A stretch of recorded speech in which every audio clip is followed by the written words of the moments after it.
This is the largest cruise ship in the world, Royal Caribbean's Wonder of the Seas. It's over 5 times larger than the Titanic. And every time it docks at Florida's Port Canaveral, it has to fit in here. The ports are shallow and they're small. Weather conditions, vessel traffic, and water depth make this process even more complicated. The bigger the ship, the faster we go, the further out I have to be in anticipation. So we asked Captain Rob Hempstead to show us how he docks cruise ships and what factors come into play. Here at Port Canaveral, docking starts when the ship is about 5 miles offshore. At 4 a.m., the captain briefs his team on the docking plan. The plan is to get up to speed through 12 to 13 and then plan to slow down for 11 knots at buoy 11. Pilot boat approaching. The harbor pilot is local and helps guide the ship into port. There is a submarine in the East Basin. The ship is ready to enter the channel once all 8 crew members say, Pilot has the car. Pilot has the car. which means You are the one who is going to give the orders for turning. Starboard 15. Starboard 15. Yes. that means the ship is initiating a 15-degree turn to starboard. Meanwhile, the captain gives the orders for speed control, Alex, let's go 30 on 3. which means apply 30 RPMs of propeller speed to 3 pods. The ship travels at about 13 knots down the channel, then slows to about 6 knots inside the port. When the ship reaches the turning basin, the captain takes back the con from the pilot Captain has a con. to perform the docking maneuver.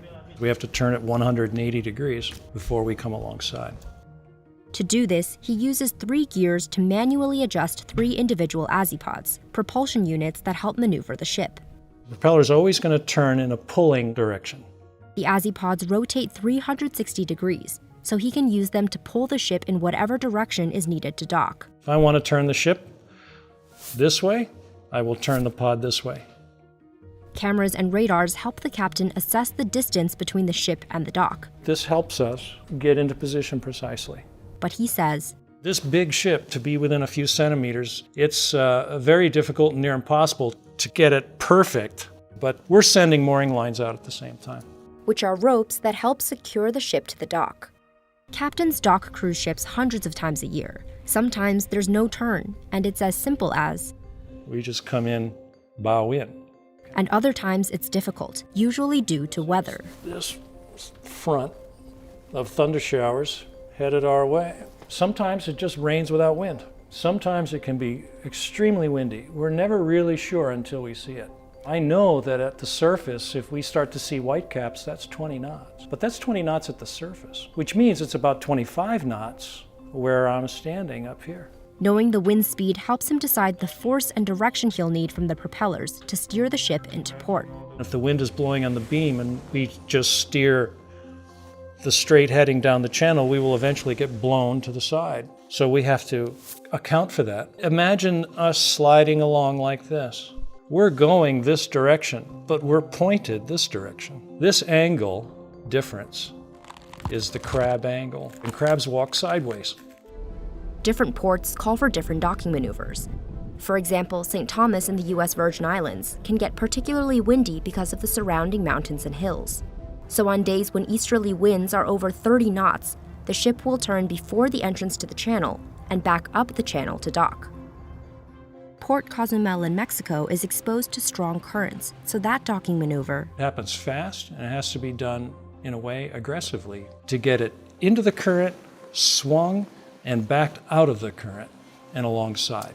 water depth, which is usually driven by the tides, can also pose a challenge.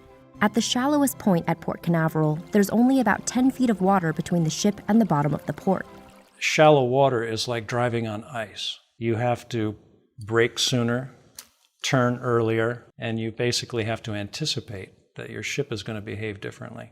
Cruise ship collisions are also rare, he says. But as the captain, If somebody else is conning the ship and we hit something, or something hits us, I'm responsible. to avoid mistakes, he says there's at least a 2-person check for every action taken on the bridge. Let's go midship. Midship. He repeats the order, so we know that he understood the order. Sometimes we might turn away and realize we've given the opposite that we meant, and that can be catched instantly. This is especially important with a ship this big. Keeping the ship safe is keeping the guests and crew safe. This is the number one priority. safe, efficient, effective, in that order. One of the most important pieces of equipment on the bridge is our coffee machine, just to be sure.